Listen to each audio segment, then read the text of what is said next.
Hello, welcome to the Trews. I'm Russell Brand, host of the Trews. Subscribe here to Trews. True news, true news, true news.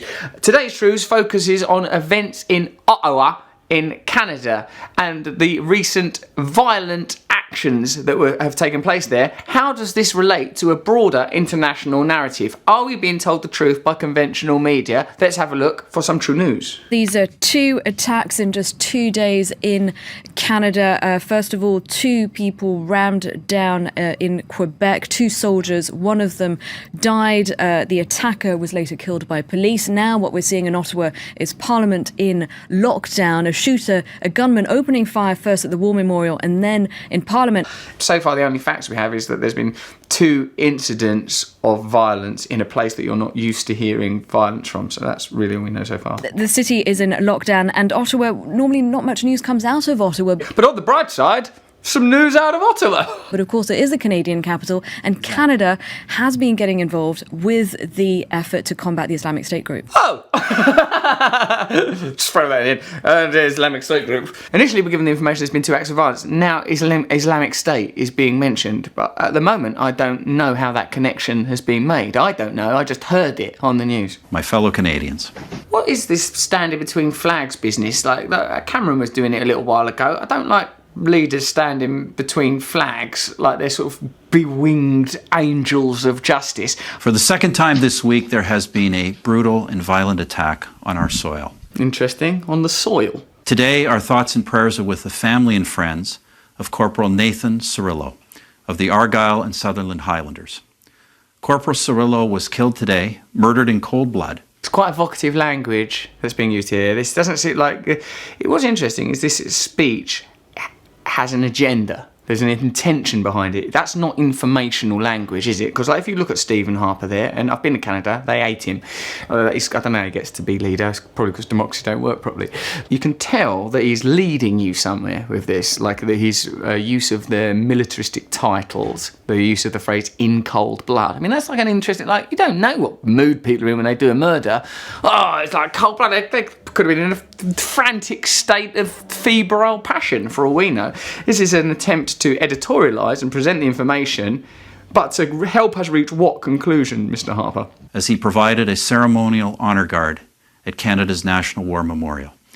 That sacred place that pays tribute to those who gave their lives so that we can live in a free, democratic and safe society. Yeah, I don't know, Steve. I don't know if the function of the military is for the domestic population to live in a safe and free democratic society. That sounds like a presumption that might need some analysis. It seems like what I think is to preserve the interests of powerful groups of people at the top of society and to prevent any dialogue occurring that could shift that paradigm in any way. But like, fair enough, Steve, you're doing a speech, carry on. Likewise, our thoughts and prayers remain also with the family and friends of Warrant Officer Patrice Vincent, who was killed earlier this week by an ISIL-inspired terrorist. Hold on a minute, you don't know what's inspiring a person. Like that's a massive assumption. Fellow Canadians, in the days to come, we will learn more about the terrorist and any accomplices he may have had. Yeah, perhaps shut up till then, maybe. We are also reminded that attacks on our security personnel and on our institutions of governance are, by their very nature, attacks on our country, on our values, on our society, on us Canadians. It's interesting, like, that what he's telling you is how to think. What should I think of this act of violence? Well, let there be no doubt there's an attack on our Canadian values and our freedom. That's a very familiar and recognisable type of speech, isn't it? When these things happen, it's an attack on all of us. Is it? Is it really? Are those institutions protecting all of us? I know that's what you're saying, but I mean, where's the evidence, Steve? But let there be no misunderstanding. We will not be intimidated. Canada will never be intimidated. Weird thing to say about Canada. Yeah, don't let Canada be... How can Canada be intimidated? It's only some earth and a flag. How's that earth and flag? Well, it looks pretty confident, actually. It's not intimidating, is it?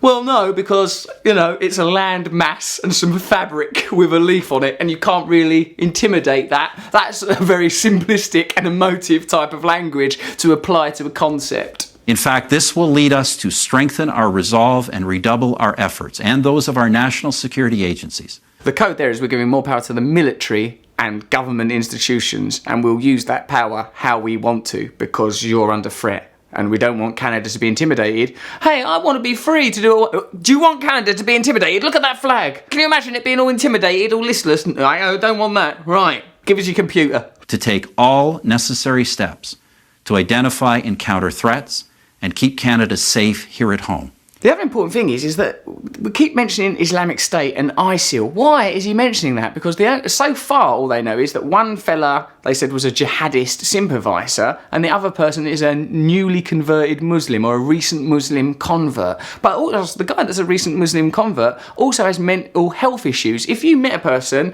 and like you're having a cup of tea with them, and you go, tell me about yourself. Oh, I recently converted to Islam, did you?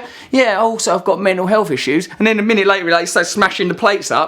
I'd go, is that Islam you're doing that for? Okay, he said he mentally ill a minute ago. Mate, you're mentally ill, stop smashing the plates up. Is this in the Quran? Does it say stuff about smashing the plates up? Are you in ISIL? Right, it's convenient for their argument. Just as it will lead us to strengthen our resolve and redouble our efforts to work with our allies around the world and fight against the terrorist organizations who brutalize those in other countries with the hope of bringing their savagery to our shores. Brutalise other countries, hope of bringing their savagery to our shores. I wonder how people in the Middle East feel about the constant occupation of Western forces supporting industries and corporations over there that benefit from their resources. They will have no safe haven. What's interesting about that is that a lot of what Steve Harper says sounds very reasonable. You think, yeah, there's been an attack on an institution, there's been an attack on military personnel. That's wrong that's happened. But it's what happens to that information, how that information is used that's interesting.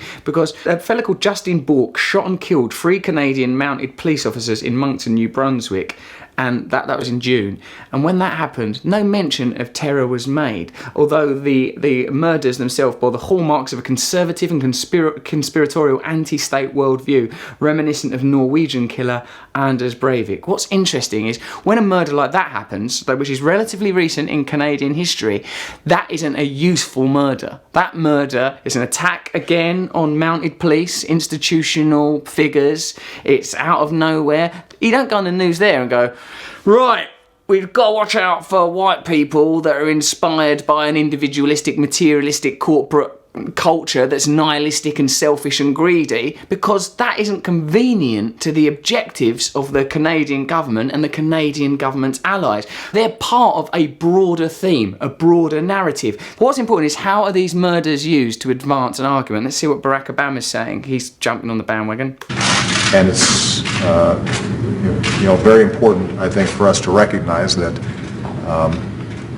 when it comes to dealing with terrorist activity, that Canada and the United States has to be entirely in sync. No, not when it comes to dealing with terrorist activity. When it comes to dealing with our business interests abroad. When it comes to dealing with an accepted narrative of enforcing government power on a domestic population and supporting corporate power abroad, it's important that the USA and Canada and the transnational corporate-led and dominated world speak cohesively. That's why it don't matter if a white geezer kills 3 Mounties, but it does matter if a recent Muslim convert shoots a member of the Canadian services. We have in the past. I'm confident we will continue to do so in the future. Barack Obama, let's face it, he ain't the same guy anymore, is he? Look at him. Look, I'm sorry. Yes, we can change. I'm very, very tired. Look at his face. He's like been wrung out. I believe we can make a better America. Oh, look at me. I'm a black guy. I'm the president now. It's all going to be all right. Look at my kids and that. Look at my missus. It's all going to be cool. Oh, fucking hell. Look, just go over there. Get as much oil as you can. It's to do with Islam and Muslims and ISIL. I think I'm knackered. For fuck's sake. I've only got a couple more months in a job. Just let me get through this. So, obviously, we're all shaken by it. Did you care about the 3 Mounties? No, I won't shaken by that. It's not useful to the broader narrative of our requirements abroad and domestically to impose control on our populations. Shoot as many Mounties if you want, if you're white. Drive your car where you want if you're white. Don't be a bloody Muslim, though, and do it, because then we will use that to our advantage. This obviously is something that we'll make sure to factor in the ongoing efforts that we have to counter terrorist attacks. It's even strapping here. No info yet Yeah, but it's definitely to do with Islam, isn't it? Probably this. I mean, it would be good if it was. It'd been half be inconvenient. Do you remember when that Oklahoma bomber, Tim McVeigh, blew it up? Oh, there's been a bombing. Oh, it's blown up that building. It was a white bloke. Oh, don't worry about that. Don't worry about that. Soon a brown person will do something, and then we can have our wars. There are a lot of possible threats that are foiled or disrupted that don't always get reported on. So, like, just to let you know that these are not the mad rants of a paranoid lunatic, well, they might be, but they also happen to be true. After 9/11, the Patriot Act in America extended state surveillance powers. So that's what they do. And do you remember in Steve Harper in his speech, Canada cannot be intimidated. Keep that flag all glossy and stiff and pert. Like, you know, they're going to use it to impose new legislation that means that they'll be able to spy on domestic population and to advance aggression in the Middle East to further their own business interests. That's what happened. That's what happened here.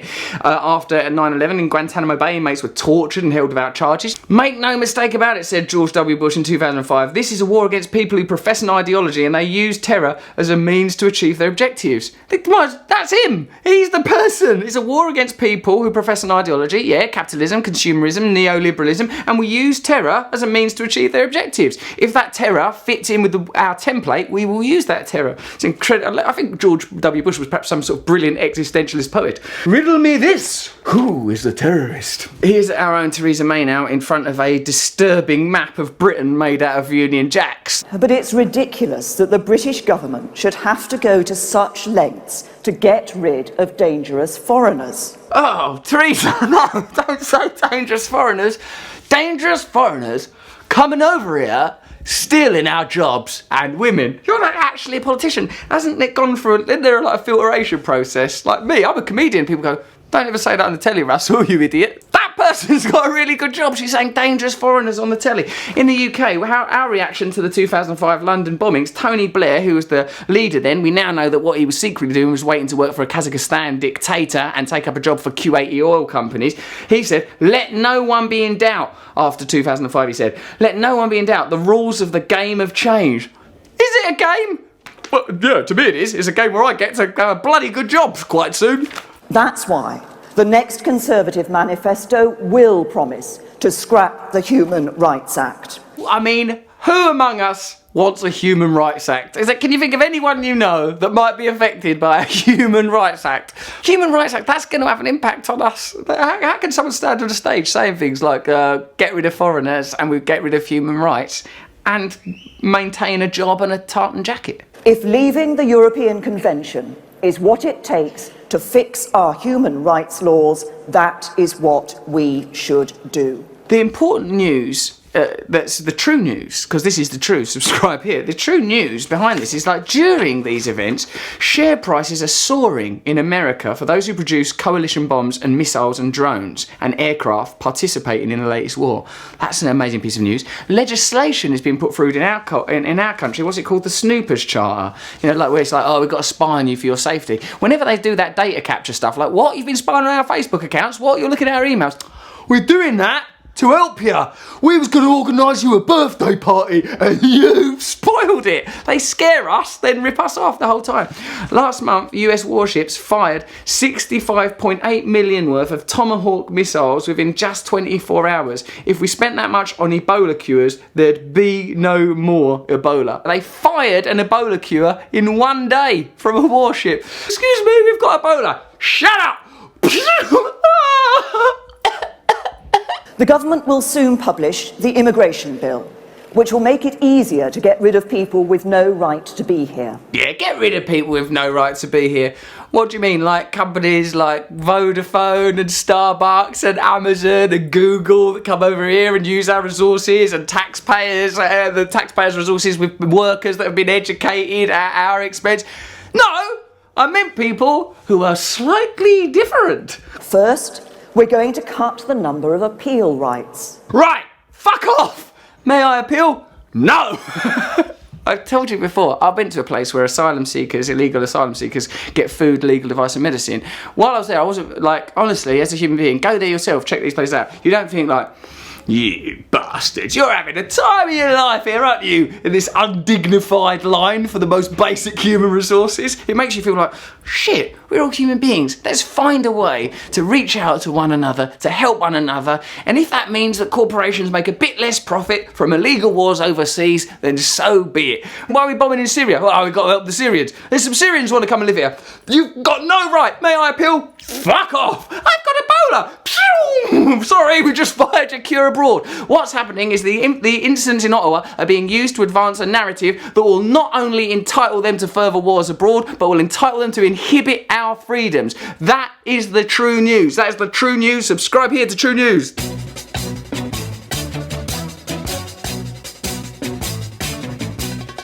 Nose is a tool that is abused to fool you and to leave you scared and confused. Trews is like the nose. If the nose was true, I want some Trews. Let's have some Trews.